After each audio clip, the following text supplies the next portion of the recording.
They buried me in the water and I came, I knew. Ha ha. Now I'm baptized in blue. I'm a fighter, I'm a winner, never quit. I refuse to lose. I got heart and I got grit. See, I'm a warrior that's been baptized in blue. I'm a warrior that's been baptized in blue. I'm a fighter, never winner, never quit. I refuse to lose. I got heart and I got grit. See, I'm a warrior that's been baptized in blue. I'm a warrior that's been baptized in blue. Welcome to the Changing the Culture podcast with your host, me, Autumn Clifford. This is the only self-help podcast hosted by a female cop. I want to welcome you. If you loved that intro, then I want you to go to the end of my podcast and make sure you listen to that music, that tune. It's called Baptized in Blue by One Time Music. He's a fellow police officer. You can find him anywhere you can listen to music. He's amazing. I'm really excited to have you here. I hope that you enjoy this podcast episode as much as I enjoyed making it for you. Jim, I'm so excited to have you here on the podcast. Can you please introduce yourself and tell us a little bit about you? Sure. I'm Jim Dudley, and I'm just south of San Francisco, California, in Redwood City. And I had a career with San Francisco Police, 32 years there.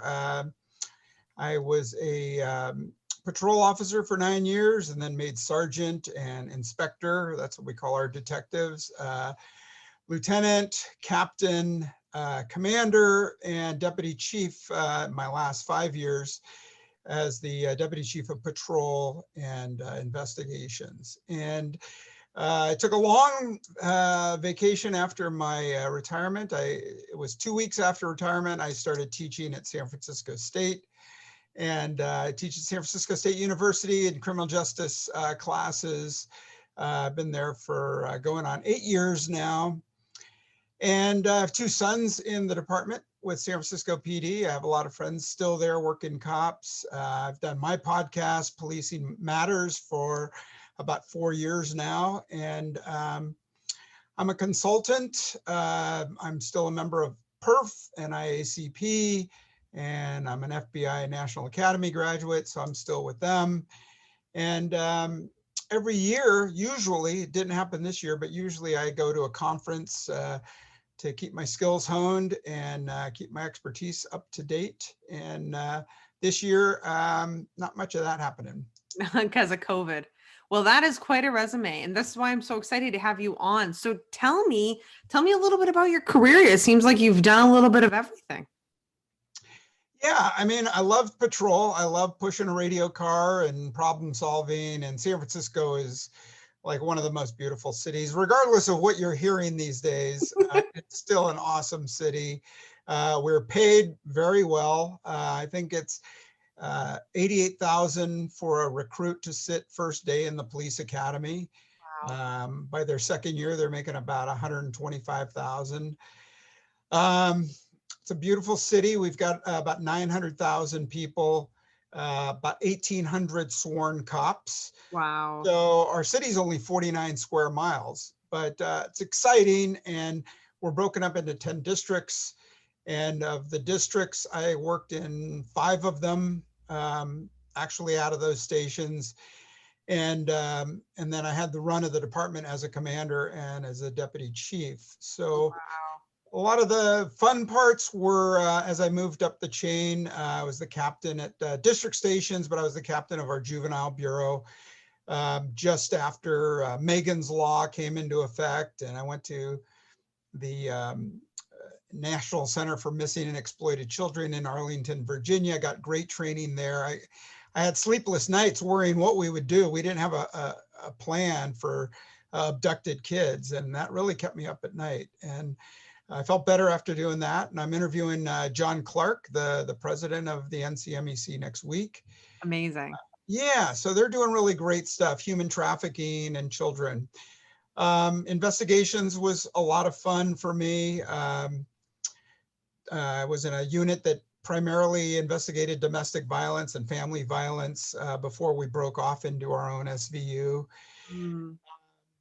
Burglary, violent crime, and then I was the principal planner and coordinator for our special events. So America's Cup on the bay of the racing sailboats and all the crowds that went with it.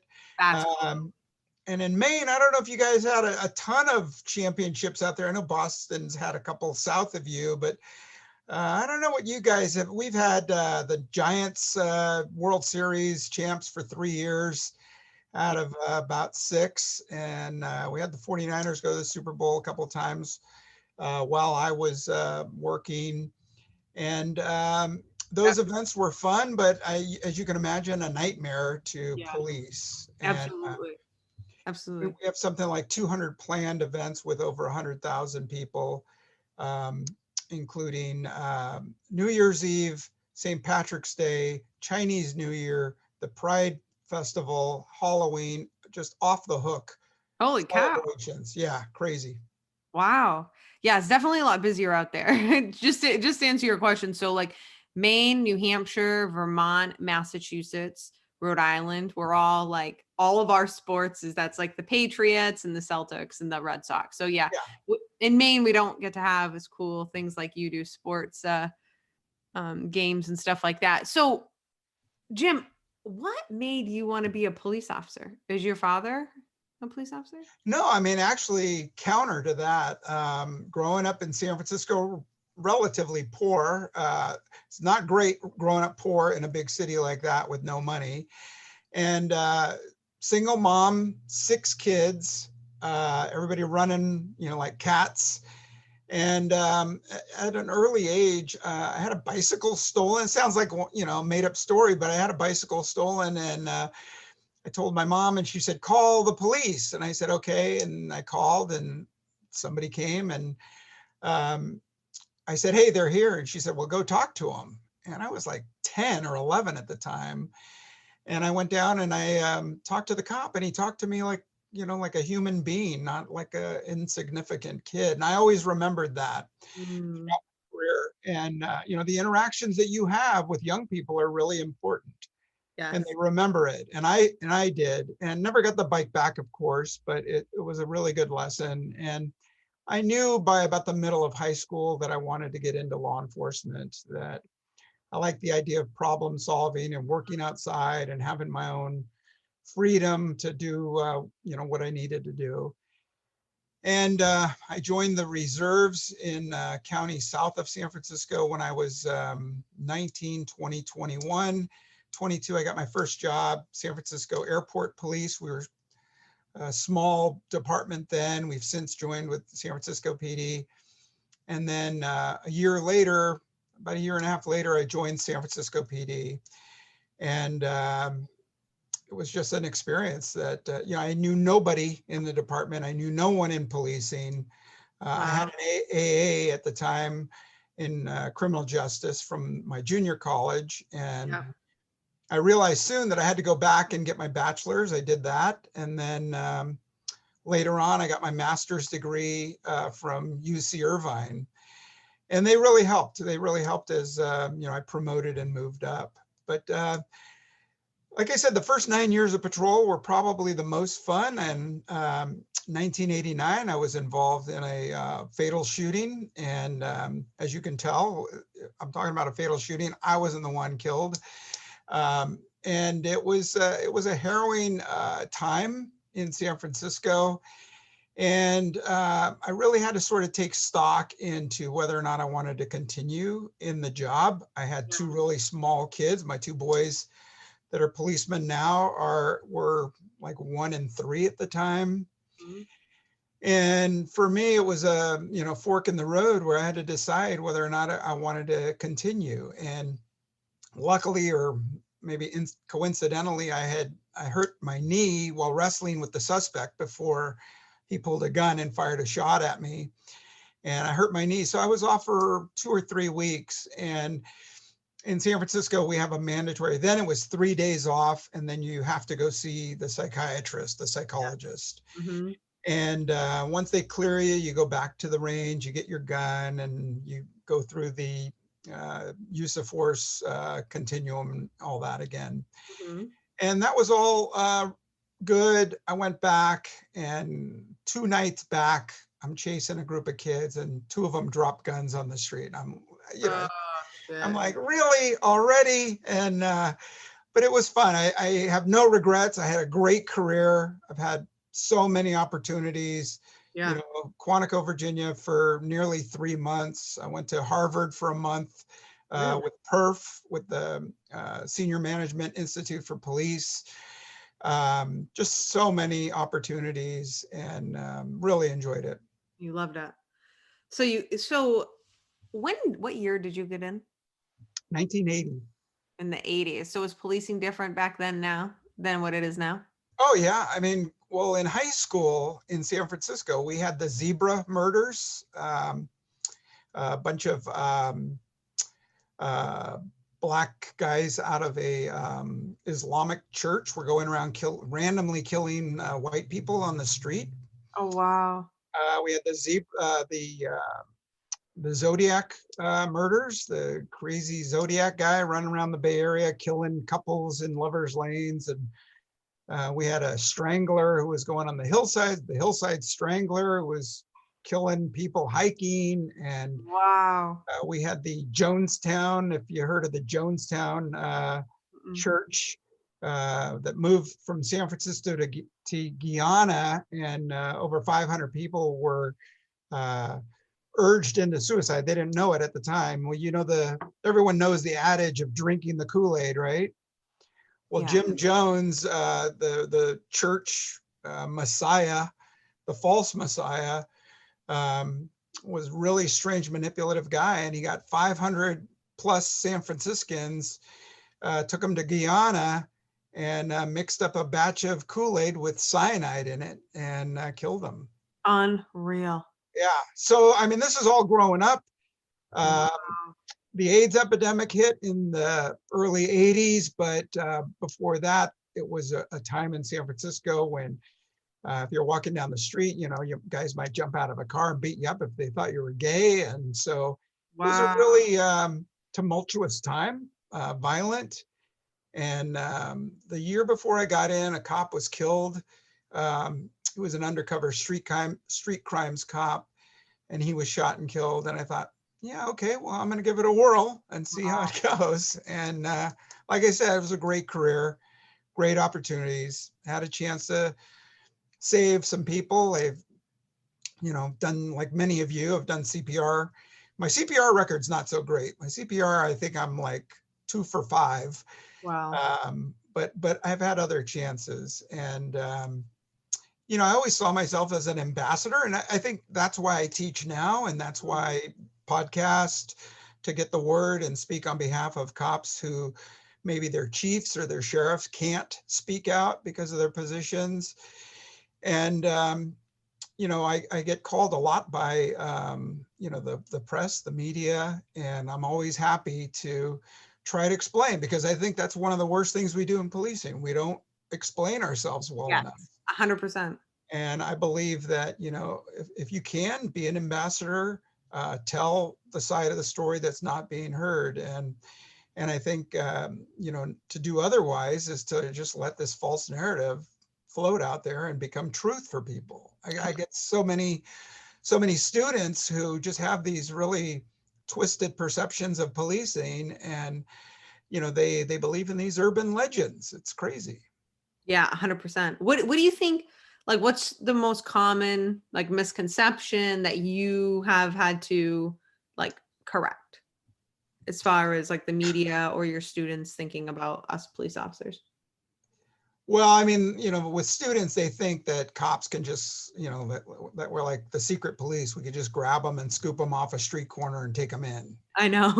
They believe that. And then the other one is, you know, especially now when there's so much social media, Facebook or what have you, on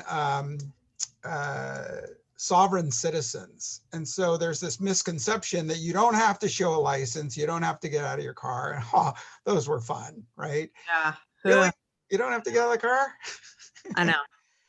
Yeah, so I think those are probably, some of the biggest misnomers. And then the other one is, somebody gets their car broken into and they're like, well, where are the DNA swabs? I know. Where's See, thank your you, blood? CSI Miami. Yeah, right. Where's your blood spatter analysis? Where's Yeah. Dexter? Well, yeah, where are these guys?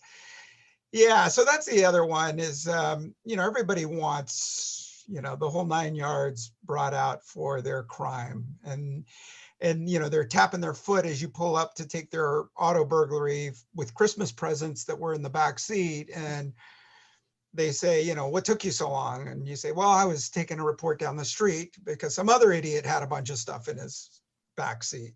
So Mm-hmm. Absolutely. So what do you think? So here's the thing. I when I started police work, the guys that taught me were probably, they might even be older than you, Jim. I mean, these guys were. wow, is that possible? No, I didn't mean it like that. I meant like they were old. I don't know, like old school cops, like real old school. And I would just because I don't know, is you know the movie Colors? Have you ever seen that movie? Yeah, Is that based out of LAPD and not San Francisco? LAPD. That's Robert Duvall and Sean Penn. Yeah, but that's like what I'm thinking of. Like when you're telling me like that's how like you like that's like what your career was. Was it like that? A little, I mean, very cartoonish, but a little bit like that. I mean, especially when, the mid 80s hit and the crack epidemic hit Yes. San Francisco. And I think my partner and I were probably grabbed the first one in like 1983 or 84 when, this guy comes walking out of the public housing projects and he sees us, everybody knows the look, right? And he takes something and drops it, and it flutters to the ground. And it's a little plastic baggie with what looked like a tooth in it. And I was like, wow, this guy just like walks around with his own teeth in a bag, right? And I looked at it and I squished it a little bit, and then it looked like soap chips. And we had sent guys from narcotics to training to get out front of crack before it got there. And I called him and asked him, hey, does this look like crack to you? And the guy looks at it and he breaks off a piece and says, yeah, this is crack. And that was the beginning.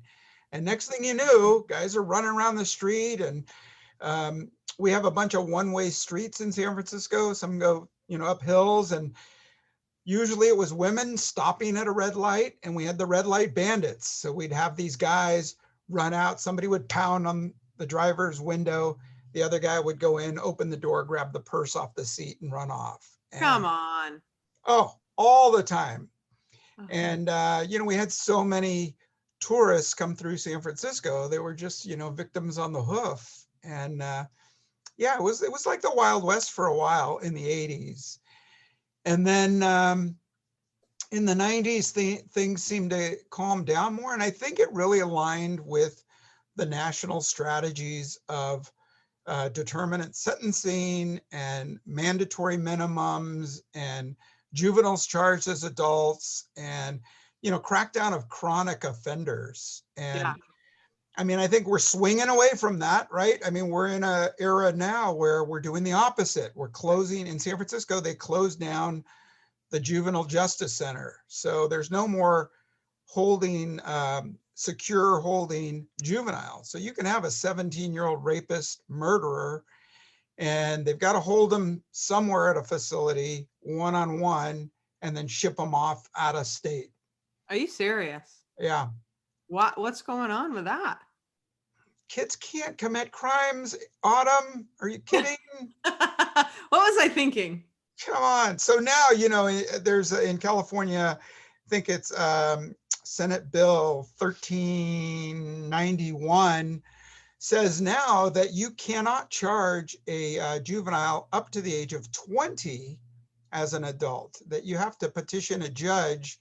If they're between 18 and 20, you've got to petition a judge to arrest them and hold them with other adults. Wow. And that's under scrutiny right now at the state Supreme Court level. But I mean, that's how far things are, that, everybody's an advocate. Everyone thinks, nobody, the tables are switched, right? Cops are the bad guys now, Mhm. and nobody should be in jail, and certainly nobody should be in jail now in times of COVID. Right. And we got to let them out because, they were following the rules and well behaved before they went to prison, right? Exactly. 100%. And they're going to start following the laws and everything now. Right. You Wear a mask, washing their hands, and staying away from their pals. know, yeah, exactly. They're going to be social distancing. Social distancing. So let me ask you this. Okay, so obviously you've been around for a minute. Do you think that you've seen do you think you've seen any repetitive like like what's going on in society? Like let me ask you this because like in the 90s, of course, that was when I was growing up. So I was growing up in the 90s, but isn't that is when community policing was originated in NYPD, right? Because they needed to see, more police officers out there. That was how they were trying to deter crime, is to put the cops out there, be in the businesses, do the things. And Right. and then you said in the 70s and 80s was the crack epidemic, and then we had like tough on drugs policing, as you said. So would you say and then we had in early 2000, in the 2000s we had Ferguson. So then came our body cameras, which that was a blessing. At first we thought it was a curse, but total blessing because 99% of us do the right thing. But then, so now here we are today. And I'm just curious, like, do you think that it's just is this how law enforcement progresses? Is like it's kind of like we hit rock bottom and then we bounce back, hit rock bottom, bounce up. Yes. Yeah. It's cyclical. It is a pendulum. We swing left and then we swing right. We never stop in the middle. So, we'll see a couple of years of this, and then I think we'll swing right again. And I mean, we just found out that Oregon voted in decriminalization of drugs, any drug, right? And it was funny when they proclaimed themselves as the first state in the nation to decriminalize drugs. Well, of course, California was first in 2014 with Proposition 47.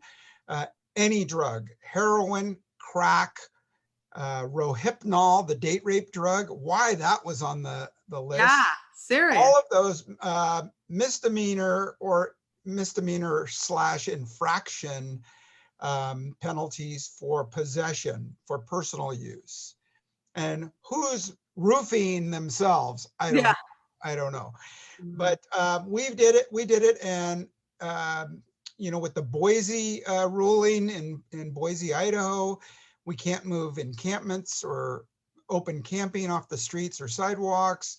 And if you go to YouTube, you can see videos on Seattle and San Francisco and LA and just how out of control it is with the homeless and street use. If you're familiar with Heather McDonald, I walked with Heather McDonald through downtown San Francisco, and guys were trying to sell her fentanyl. And, they had suitcases full of stolen property with the tags still on them and just out of control. And there's nothing cops can do. Cops are stuck in the middle. So we'll see it happen in the social experiment of California and Oregon, and you'll see other states decriminalize drugs too, because that's the other misconception that students have, that there's this huge percentage of prisoners that are in there for a joint or a handful of drugs. And of course, that's not true. In California, I think the high was, no pun intended, the high was about 16% of California prisoners were there for drugs. For federal prison, it was about 50%. But if you think federal, you're thinking about, kingpins and boatloads and truckloads and train loads and airplane loads of dope. Yes. So that makes sense. And they're there for longer sentencing. So that makes sense. But the idea that everybody's in jail for drugs, that's, okay, I'm going to swear, that's bullshit. Yeah. Yep. 100%. Yeah. So yeah, we'll see. The social experiments will, go the way, and I think we'll see it now with, defunding and telling agencies that they don't want them to deal with homeless issues or those with mental illness or other social problems. And I think chiefs should get together and say, yes, let's do this. Let's get rid of these things and let's let them do it and run away before they give it back to us. Yep, 100%. I've written about mission creep in several articles that I write for Police One. And it is when we got to naloxone, when they took away arrest and putting people away for heroin and opiates and gave cops the antidote to revive people with overdoses, I thought that's the limit. I mean, we are completely on the other side of policing to where all we're doing is literally like putting band-aids on things. 100%. It's mission creep. There's no way cops should be doing some of the things that they do. Yep. Yeah, and then we get jammed up, or we don't get a good look because we're way outside the scope of policing. I mean, I have to tell you, I mean, I spent a lot of time, too much time, parenting children, going and dealing with, these runaway kids and just all this stuff. And it's just like, where's the social? Yeah, let's get the social workers out here. And now let me ask you this. What's your opinion on police reform? On police reform to the point of? Well, I don't know, but like, just your opinion at all. Like, do you think that we need reform? Like in policing? I think we really do need to. I mean, and if you Google Jim Dudley, SFPD, I've been sued twice by police. One who fired a shot through the windshield of an 18-year-old driver who had shot a guy the day before, but it was a complete mess up. Well, this cop was involved in 15 shootings in less than 15 years. So I had a thorough investigation done, took him off the streets. And in that time, he filed a federal suit, civil rights claims, saying he was wronged, he was being withheld promotion and financial incentives and blah, blah, blah. And I won, I prevailed after 3 months in federal court. Wow. I believe I think middle managers should hold accountable the cops that, you're going to make me swear again, that F up. if a cop F's up and it's not, and if it's a mess up of the mind and not the heart, right? If you do something by mistake because you're trying to do good, I'm cool with that, right? And you have my backing and I'm with you and I'll sit by you at the discipline hearing and speak on your behalf. But if you said, oh, screw this guy, I'm going to take his car keys and take his shoes and leave him out here walking, and then the guy gets, beaten to death on the side of the road or something. Well, that's messed up. Right. And that should be held accountable too. But the idea that, when you promote to sergeants, and I don't know the rank of some of your people here, but if you're a sergeant, I mean, my advice is stop being everybody's buddy. You may be able to go out and have a beer, but have a beer, get up and leave. If you're going to play on the softball team, play on the softball team, game's over, get up and leave. The guys that are real buddy-buddy or the gals that are real buddy-buddy tend to have a difficult time properly supervising their people. And it's even worse when you're a lieutenant and a captain. And, if you want to be a loved sergeant, lieutenant, captain, then do it for that. But if you want to be good at your job, and if you want to hold people accountable who need it, then I think that's a noble thing to do. And I think that's what you get paid the extra money for and get the extra training for. And I don't think enough managers and middle managers and executives, I don't think they do their job good enough. 100%. And then the public's going to do it for us. And so we're going to end up, with the Chauvin, setting the tone for every good cop out there. Yes. And that's all right. And you bring up a lot of good points and especially in leadership. And I will just say that I do think that in our culture, as law enforcement and first responders, but I'm not a firefighter, so I can't speak to that.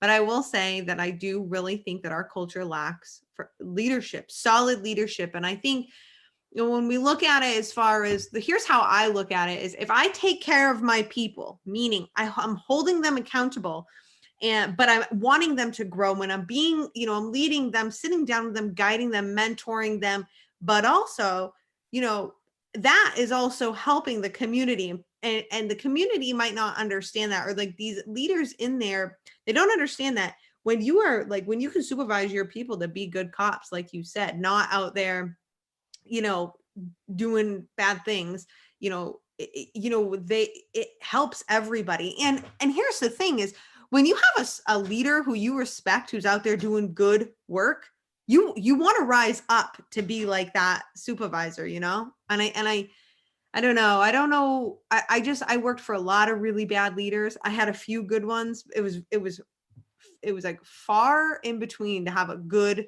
leader versus, somebody kind of just like you said, here I'm being liked. I had a sergeant who's Mr. Nice Guy to everybody, but he didn't help me become better. I knew he wasn't going to jam me up, but like he didn't help me become better. And then I've had some really good supervisors. I don't know. It's one of my favorite subjects too. And especially I'm sure, you've moved up the ranks. What do you think that your biggest obstacle was as a leader to being an effective leader in policing? Yeah, that's a good one. I don't know. I think when I first started any assignment and I moved around, they don't want you to be there anywhere for more than 3 years, especially if you promote up. So if you're a patrol person, you could stay as long as you want in your assignment. Once you make sergeant, you're here 3 years, they move you. You're there 3 years, they move you. So I think for me, my biggest obstacle was everywhere I went, whether sergeant, lieutenant, captain, commander, I always got the side eye on why are you doing this? And is this a trap? So there was that distrust. And until they figured you out, until they figured out that you weren't there to catch, if I came out of lineup as a captain or a lieutenant and said, hey, Jonathan, you and me tonight, I'm jumping in with you. We're going to hit your beat. Tell me what's happening. What's going on in your district, right? Jonathan's like, what the hell? Frick, can't somebody else take Dudley? Anybody else, right? Britt, Natalie, Britt, take him, please, right?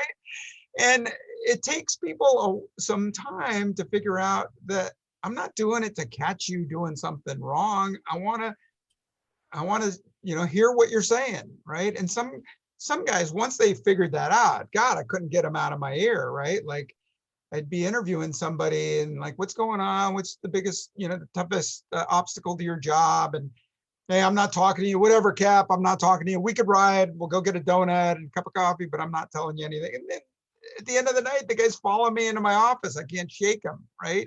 Telling me everything.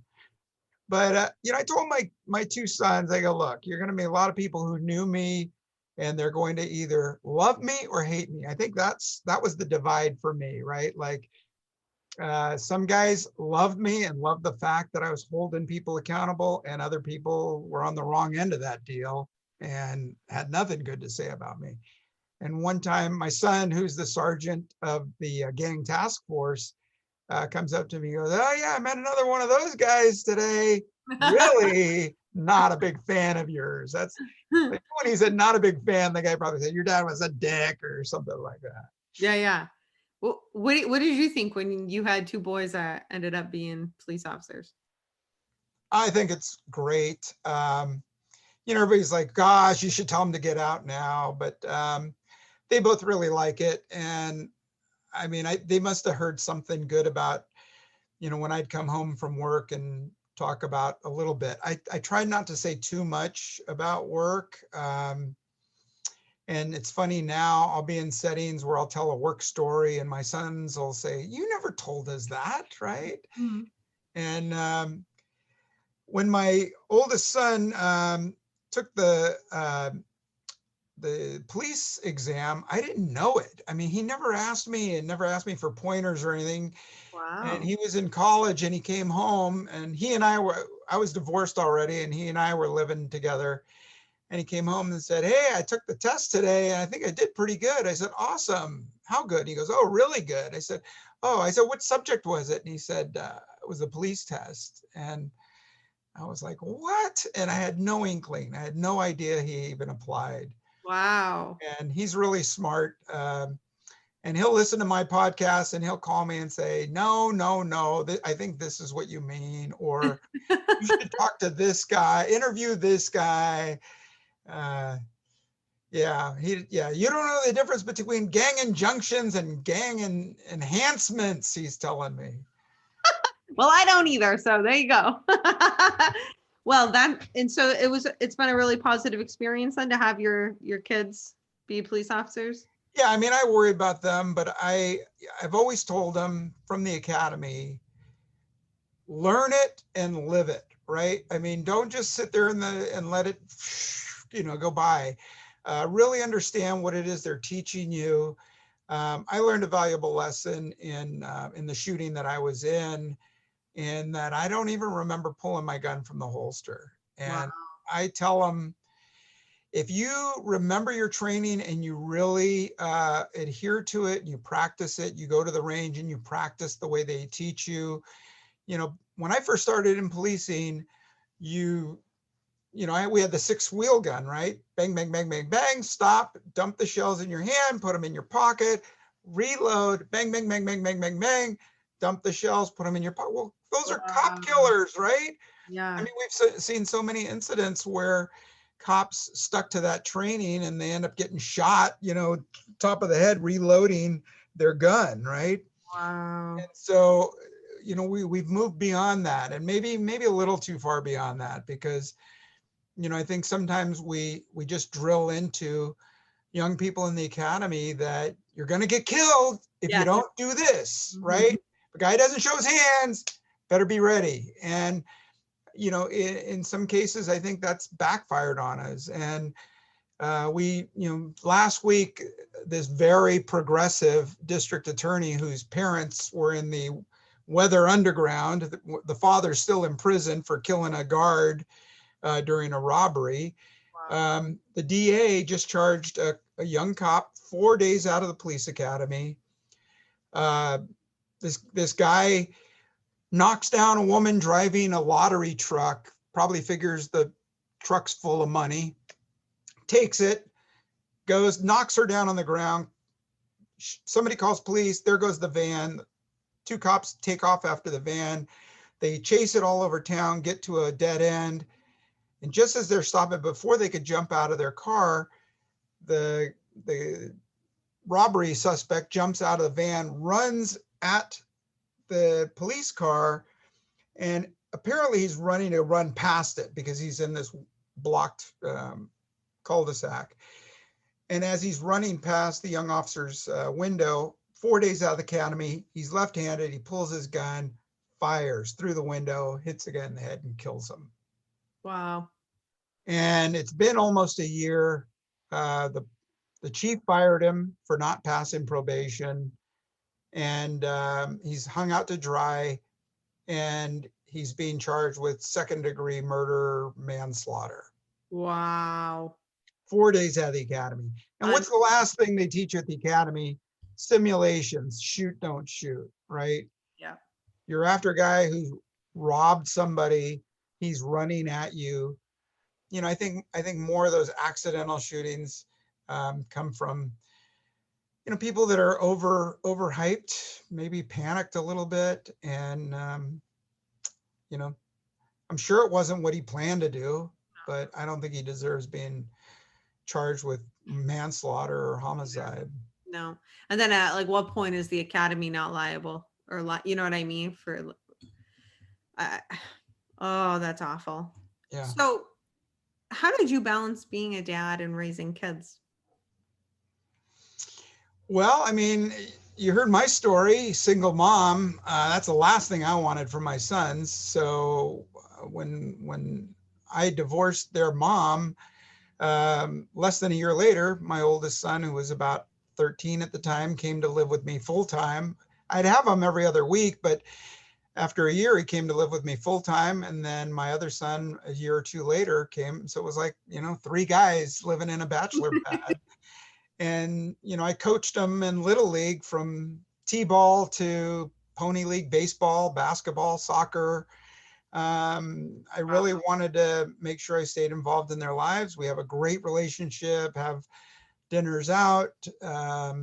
Jim, do you think that that's a thing? So I always ask, right? So as a police officer, you saw this too, right? And everybody listening, same thing. And this is a huge fear of mine as my husband and I gear up to, start a family, both police officers, right? So it's like you see a lot of cops that have great kids, such as your own, and you see a lot of cops that have really shitty kids. And it's like, oh boy, like how what do you do? Is it just like being in their life, you think? I mean, because you were very busy, but you made it a point to be like very involved. Would you say like that was like a defining factor, or do you have an opinion on this? Yeah, but I mean, I think I hold the same truth with cops, that all of cops that are great cops, right? You drove by and, hey, that plate's on the hot sheet, or I think that guy's got a gun under his jacket, right? Great cops. And then cops that are great personalities, life of the party, friend of everybody, will do anything for you. And sometimes it's hard to find somebody who's both. Yeah. Great cop, great person. And I think sometimes, we get this tunnel vision where, hey, I don't have time for that. Whether it's I'm a family guy, I don't have time to go to that extra training. I can't be away from my family for a week. I'm not paying out of pocket to be reimbursed by my agency.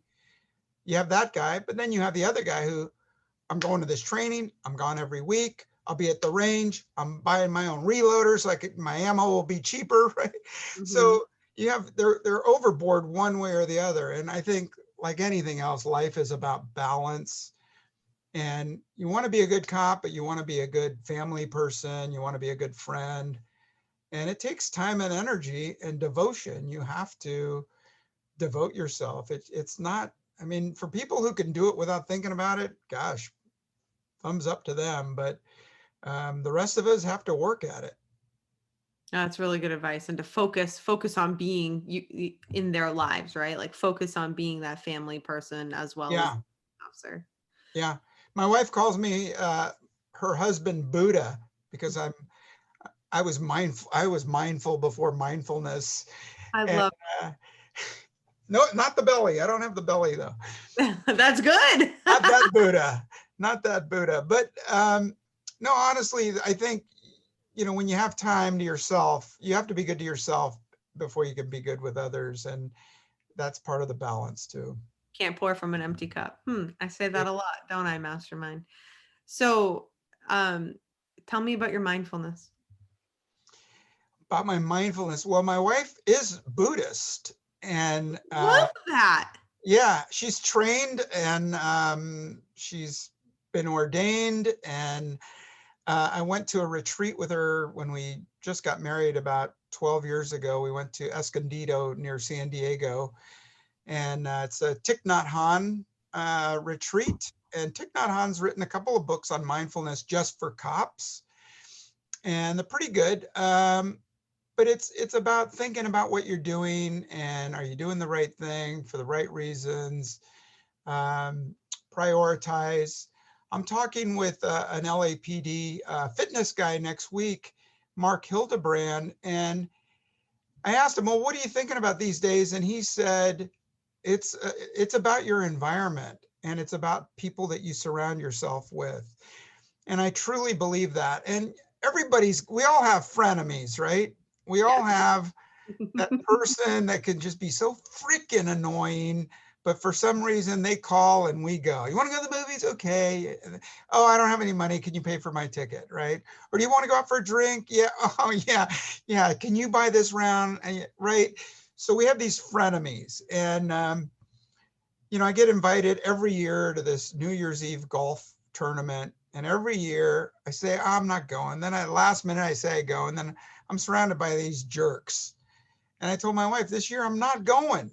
I'm choosing not to go. And that was the last thing I said before I talked to this guy. And he says, why surround your people, negative people or people that you know are going to turn on you? 100%. So 2021, everybody raise your right hand. Move away from at least one of those people. Yes, absolutely. So true. I love that. So I'm very mindful as well. I do a lot of meditation, box breathing, journaling. I'm very big on so I don't know, are you familiar with Dr. Wayne Dyer? Have you heard of him? No.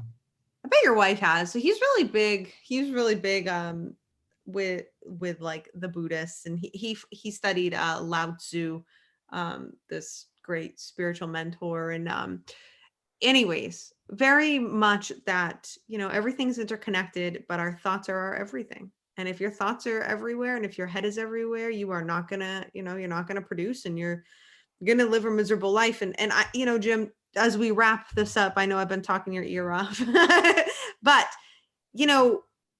the thing is about our culture, right? In the policing culture, would you agree that you see a lot of negativity?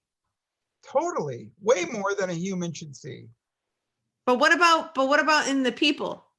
Like, what about in the people? Like, you go to, I don't know what your PD was like, but I can tell you what mine was like. And it wasn't exactly like this place of positivity.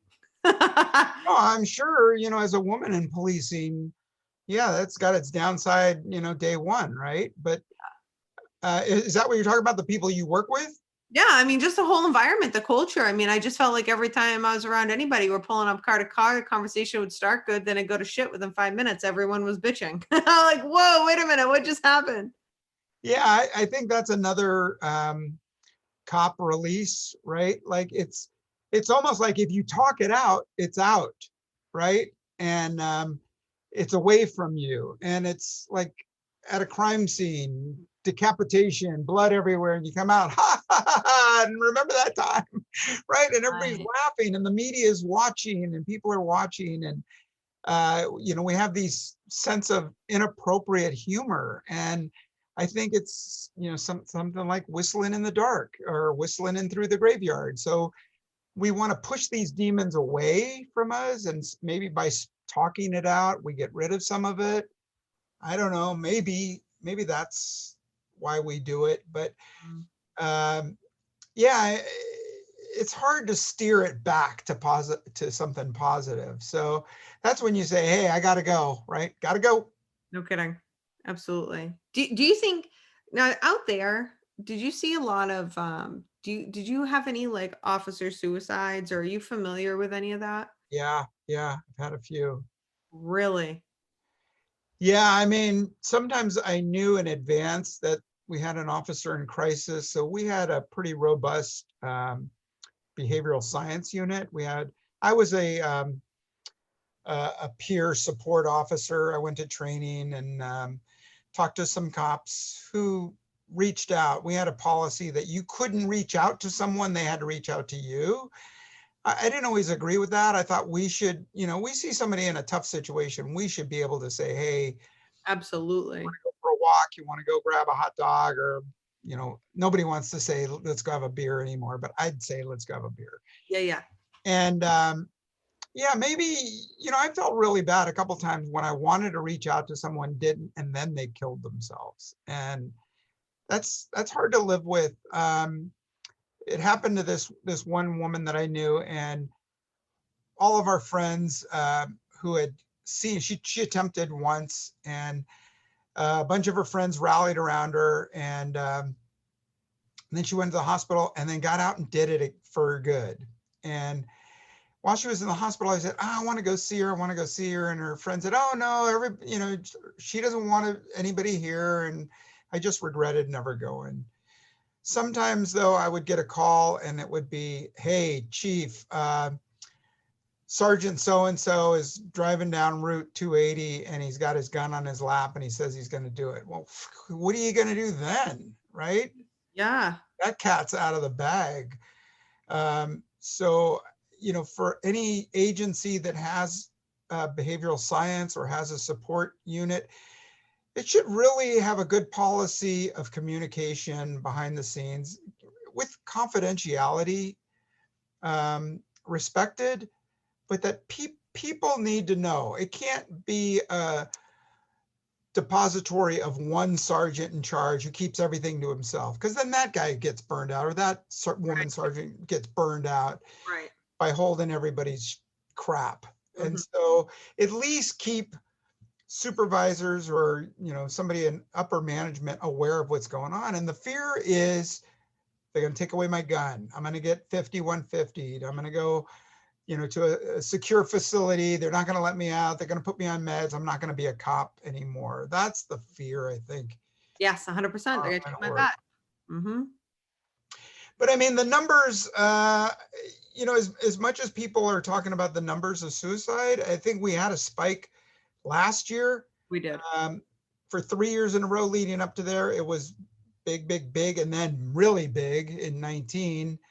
And now we're back down. I mean, I wouldn't say average because God, Right. average suicides, but suicides are up everywhere. I think it's the times we live in. I think it's, our self-medicating society, are looking for a quick fix, our, depression, COVID certainly didn't help. Right. We're just in this sort of, perfect storm of crap right now. And I'm looking forward to 2021 and a change come spring. Absolutely. Let's hope that happens. Well, what would you say? What would you give advice for as we finish up? What would you give advice to any, officer, young officer just starting out, or, in the beginning of their career? What would you give that officer for advice, Jim? You've been around for a minute, done some things. Mm, I'd say be good to yourself and your family first, but go the extra mile. Even in the academy, I took the extra training, the remedial stuff, even though I didn't need it, just so I could get better at it. If you want to go fly fishing, you don't learn how to tie a knot and then just say, okay, I'm a fly fisherman, right? You really got to put some reps into it, like anything. So if your agency doesn't reimburse you for good training, go to the good training and, spend $1. It'll be worth your while. I remember cops telling me all the time, what are you doing? Who are you doing this for? I'd say, I'm doing it for me.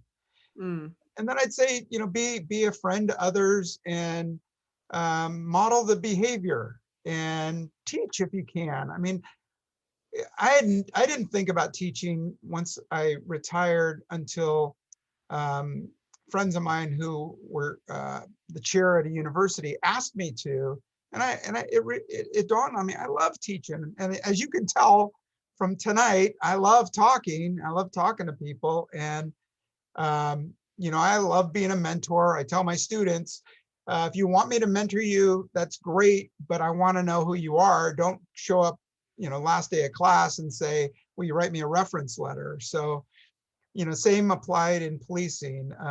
Meet people, mix with people, stay out of cliques, find a good mentor and follow that behavior. I was lucky to follow some really good people. I learned from everybody, a good or bad.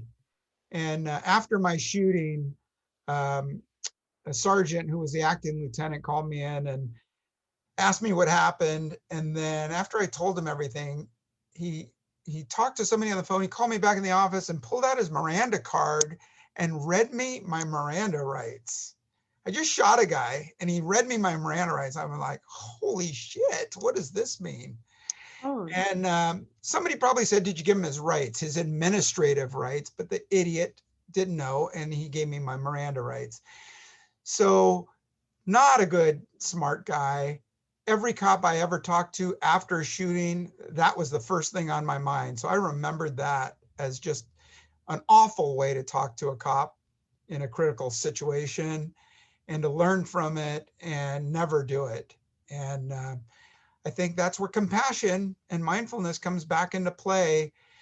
Treat victims like someone who was just, involved in a horrific situation, and think about how they feel and what they're thinking and why they can't remember things, and have some compassion.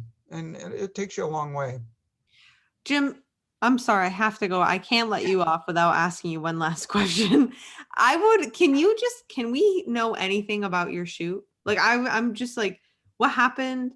Like I would love if could you just share anything with us about that? Yeah, in my 30-second wrap up, you want me to tell about my It's critical not incident 30 seconds. You shooting? can tell me like 5 minutes. I just need to hear about this. Okay, so 1989, we always grabbed the warrants and the mugshots of people that were in our sector. And we had known about this one guy for a couple of weeks. He was robbing people with a sawed-off shotgun. He had a warrant out for explosives. He liked to rip off pimps and dope dealers. And so I had his card along with about 6 other mugshots in my pocket of my uniform. My partner and I are in a black and white. I'm driving. My partner's in the passenger seat. And we just took a burglary report. I remember like it's yesterday. And it was a Sunday afternoon. It was Palm Sunday. And we just took a burglary report. We're going to the coffee shop to grab a coffee so he could write up the report. We didn't like to hang reports, knock them out. They're done, right? No end of the shift stuff. So we're heading to the coffee shop and I'm in one lane of a 4-lane highway, roadway. And in the opposite direction, I see another car with the guy, Joe Cafaro, in the passenger seat of this other car. So I tell my partner, oh shit, that's Joe Cafaro. And he's like, Joe who? And I give him the stack. I go find it. His name's on the back. So I pop a U-turn and I'm about 4 cars behind him now.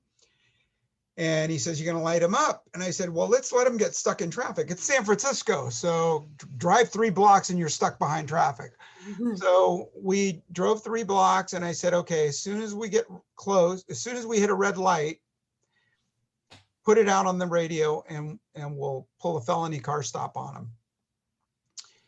We get to the red light and now he's looking over his shoulder at us. He saw us make the U-turn in the black and white. And as soon as we slow to a stop, he jumps out of the passenger side and runs through an open window of a bar on Polk Street. And now I got the driver, who I don't know who he is, but I know the guy who just ran has been armed. He's a violent offender, robbery warrants.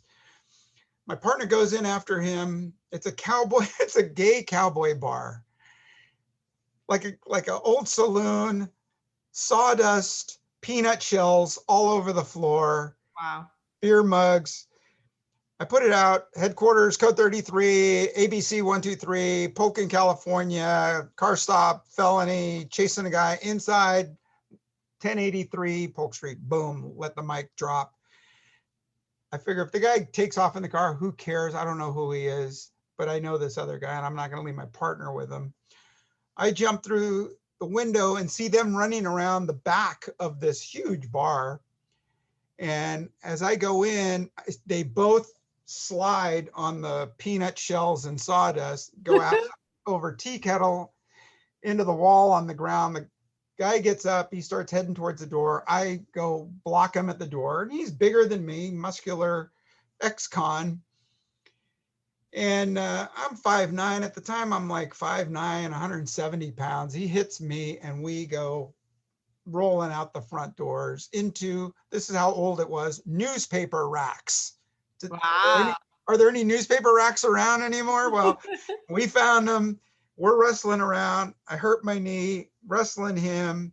He's punching me. I'm punching him. He gets up and he's almost away. And I grab the back of his jacket and I start to pull it down. And as I pull his jacket down, I get him in a chokehold, in a carotid hold. And it's 1989. I've used the carotid a dozen times.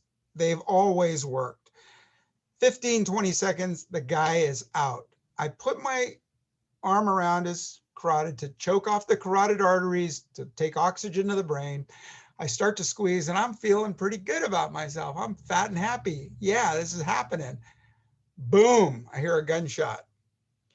And I think, son of a bitch, he's got my gun, right? I take a peek down and I could see he's got his arm in the back of his pants And in his back pocket, he started to pull out a small black automatic, and the front sight luckily got caught up in his back pocket, and he blew out the back of his pants and fired a round between my legs down the street.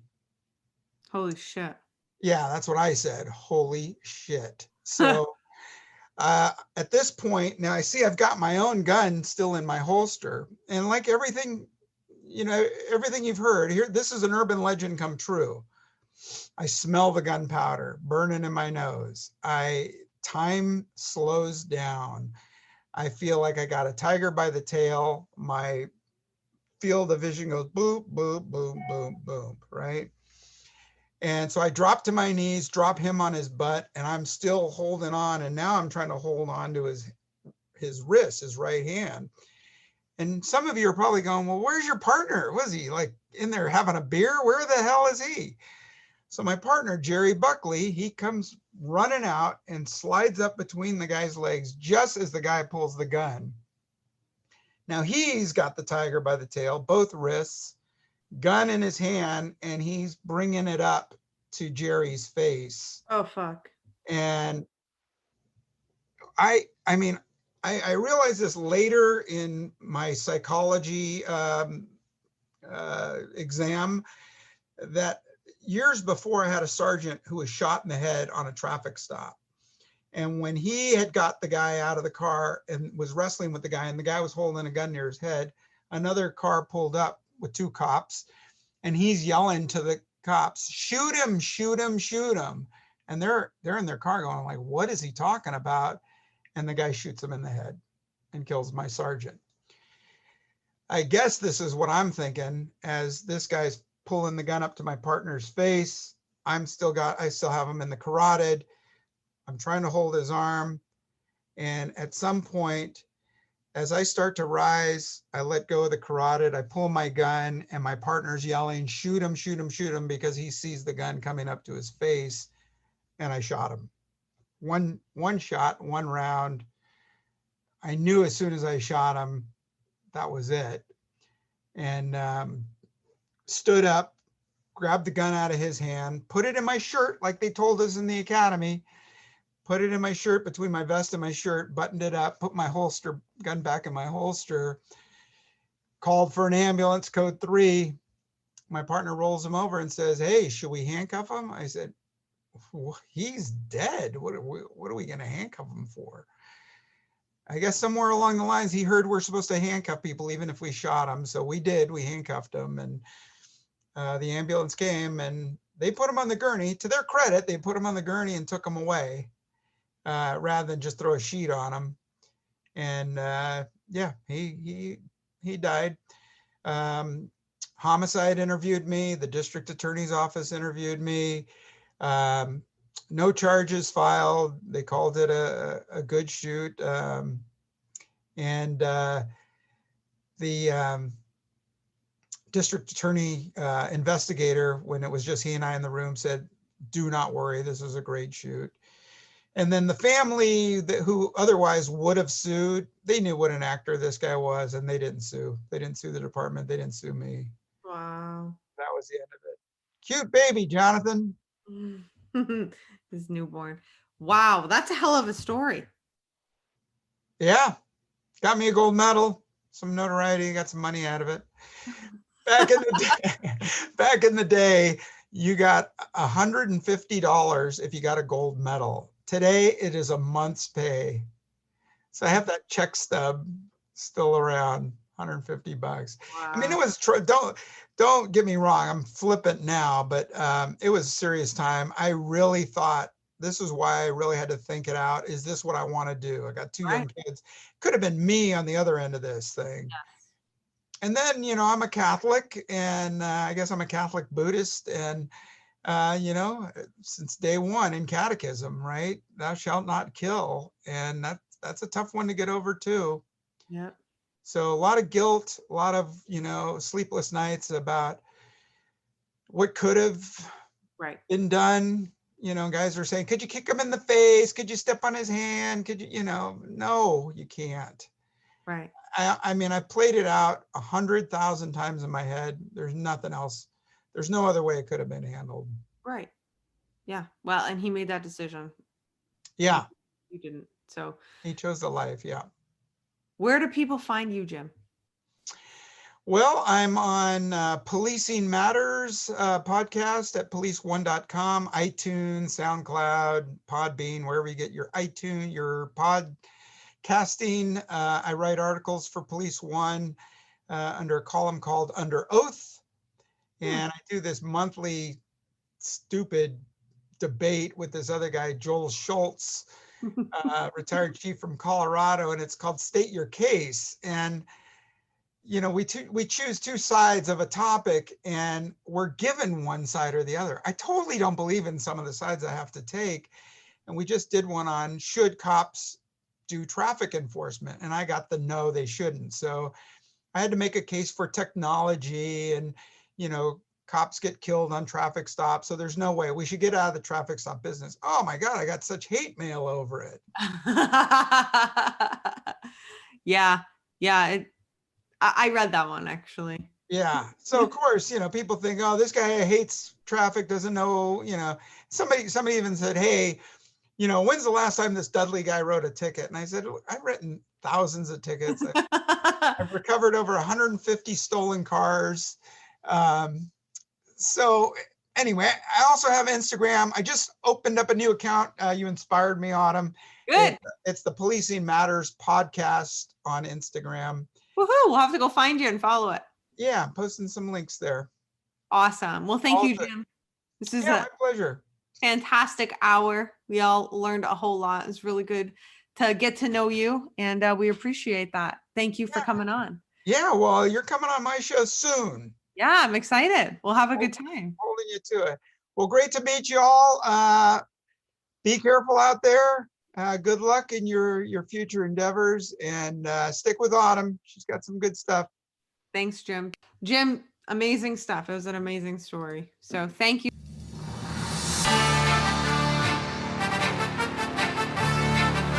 They buried me in the water and I came, I knew. Ha ha. Now I'm baptized in blue. I'm a winner, never quit. I refuse to lose. I got heart and I got grit. See, I'm a warrior that's been baptized in blue. I'm a warrior that's been baptized in blue. I'm a fighter, never winner, never quit. I refuse to lose.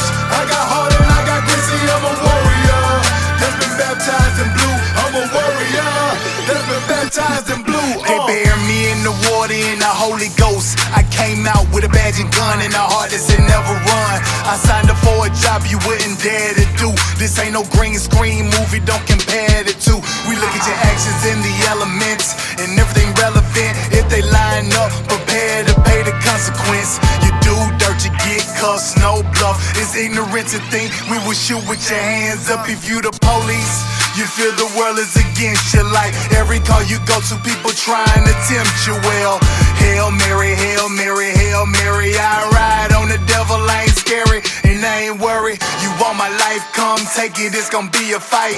I take you to the light, like Will and Bright. I wouldn't expect you to understand what I do, only the thin blue line, cause they baptized in blue. I'm a fighter, I'm a winner, never quit. I refuse to lose. I got heart and I got grit. See, I'm a warrior that's been baptized in blue. I'm a warrior that's been baptized in blue. I'm a fighter, never winner, never quit. I refuse to lose. I got heart and I got grit. See, I'm a warrior that's been baptized in blue. I'm a warrior that's been baptized in blue. I can't explain the pain when I see a name on the wall. All I feel is rage, put me in a cage, let me brawl. Sometimes I can't help but cry, like why did he die? I know it was him, but it could have been I. What about the kids? What about the spouse? Yeah, now who gon' put food inside them babies' mouth? It's a bigger picture when the officer down. Domino effect, Blue Nation, family, country, and town. The media don't cover us. Well, maybe Fox, cause MSNBC and CNN surely don't care about cops. Politicians more concerned about protecting the legal instead of laying the law down and protecting the people. Let me get off my soapbox before I curse. I don't seen way too many cops riding in hearse. Well, I wouldn't expect you to understand what I do, only the thin blue line, cause they baptized in blue. I'm a fighter, I'm a winner, never quit. I refuse to lose. I got heart and I got grit. See, I'm a warrior that's been baptized in blue. I'm a warrior that's been baptized in blue. I'm a fighter, I'm a winner, never quit. I refuse to lose.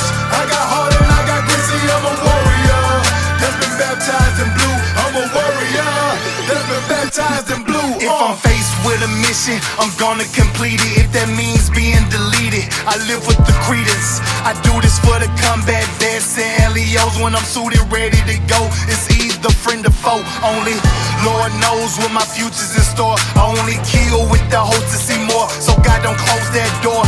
If I take a life, it's him or me, with the hopes to survive, not bigotry.